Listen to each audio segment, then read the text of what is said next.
ಎಲ್ರಿಗೂ ನಮಸ್ಕಾರ. ಪುಷ್ಪಾ ಶೆಟ್ಟಿಸ್ ಕುಕಿಂಗ್ ಡೈರಿಗೆ ಸ್ವಾಗತ. ನಾನಿವತ್ತು ನೆಲ್ಲಿಕಾಯಿಯಿಂದ ಒಂದು ಚಟ್ನಿ ಮಾಡೋಣ ಅಂತಿದ್ದೀನಿ.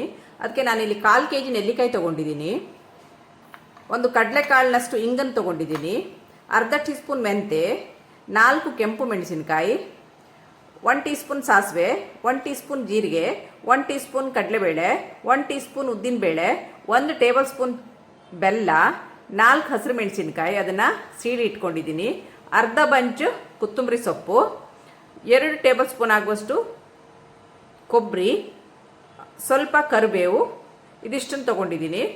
ಅದರಿಂದ ಈಗ ಹೇಗೆ ಮಾಡೋದು ಅಂತ ನೋಡೋಣ.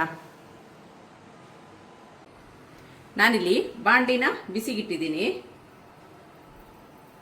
ಅದಕ್ಕೆ ಒಂದು 3 ಟೇಬಲ್ ಸ್ಪೂನ್ ಆಗುವಷ್ಟು ಎಣ್ಣೆನ ಹಾಕ್ತಾಯಿದ್ದೀನಿ, ಕುಕ್ಕಿಂಗ್ ಆಯಿಲನ್ನು ಹಾಕ್ತಾಯಿದ್ದೀನಿ. ಅದು ಬಿಸಿ ಆದಮೇಲೆ ಸಾಸಿವೆನ ಹಾಕ್ತಾಯಿದ್ದೀನಿ, 1 ಟೀ ಸ್ಪೂನು. ಸಾಸಿವೆ ಈಗ ಸಿಡಿಲಿಕ್ಕೆ ಶುರುವಾಗಿದೆ. ಈ ಹಂತದಲ್ಲಿ ಮೆಂತೆನ ಹಾಕ್ತಾಯಿದ್ದೀನಿ.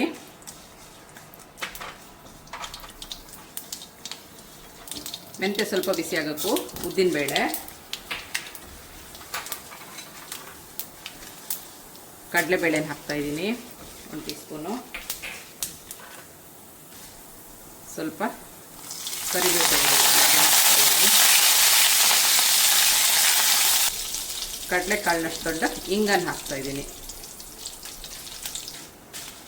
ಈಗ ಕೆಂಪು ಮೆಣಸು ಹಾಕಿದ್ದೀನಿ. ನಂತರ 1 ಟೀ ಸ್ಪೂನ್ ಜೀರಿಗೆನ ಹಾಕೋಣ. ಹೀಗೆ ಇದೆಲ್ಲ ಆಗಿದೆ. ಈಗ ನಾನು ನೆಲ್ಲಿಕಾಯಿನ ಸಣ್ಣಗೆ ಹೆಚ್ಚಿಟ್ಕೊಂಡಿದ್ದೀನಿ, ಈ ಥರ ಹೆಚ್ಚಿಟ್ಕೊಂಡಿದ್ದೀನಿ. ಈಗ ಇದನ್ನು ಹಾಕೋಣ.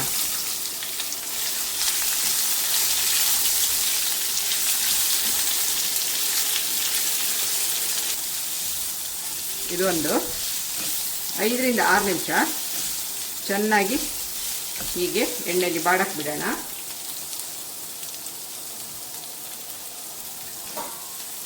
ಈಗ ಇದಕ್ಕೆ ಮುಟ್ಲನ್ನ ಹಾಕೋಣ. ಆಗಿದೆಯಾ ನೋಡೋಣ.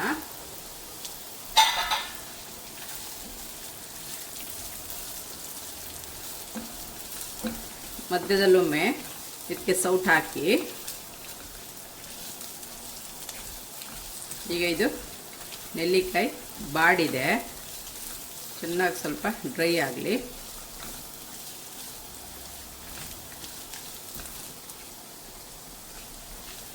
ನೆಲ್ಲಿಕಾಯಿ ಬಾಡಿದೆ. ಈಗ ಈ ಹಂತದಲ್ಲಿ ಸ್ವಲ್ಪ ಕೊಬ್ಬರಿನ ಹಾಕೋಣ. ಕೊಬ್ಬರಿನ ಹಾಕಿ ಸ್ವಲ್ಪ ಹುರಿಯೋಣ.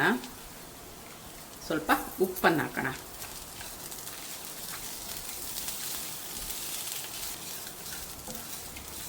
ಈಗ ಆಗಿದೆ. ಇದು ಸ್ವಲ್ಪ ತಣಿಲಿ ಬಾಣಲಿನಲ್ಲೇ.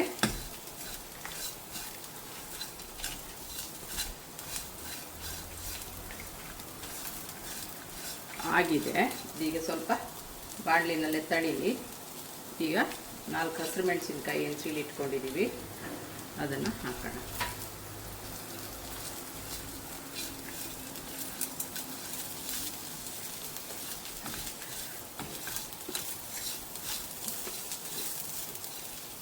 ನೆಲ್ಲಿಕಾಯಿ ನಮ್ಮ ದಿನನಿತ್ಯ ಆಹಾರದಲ್ಲಿ ಉಪಯೋಗಿಸಿದ್ರೆ ತುಂಬಾ ಒಳ್ಳೆಯದು. ಈ ಥರ ಚಟ್ನಿ ಎಲ್ಲ ಮಾಡಿ ಇಟ್ಕೊಂಡ್ರೆ ಇದು ಅನ್ನ, ಚಪಾತಿ, ದೋಸೆ ಎಲ್ಲದ್ರ ಜೊತೆನೂ ಚೆನ್ನಾಗಾಗುತ್ತೆ. ಈಗ ಗ್ಯಾಸನ್ನು ಆಫ್ ಮಾಡೋಣ. ಈಗ ನಾವು ನೆಲ್ಲಿಕಾಯಿಯನ್ನು ಹುರಿದಿಟ್ಕೊಂಡಿದ್ದೀವಿ, ಅದೀಗ ತಣ್ಣಗಾಗಿದೆ.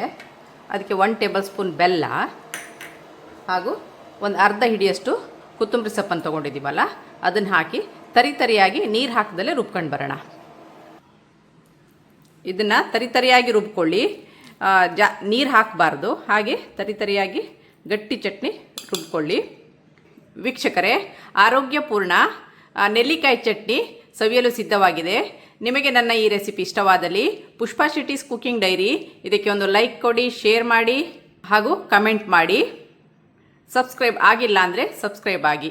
Thank you.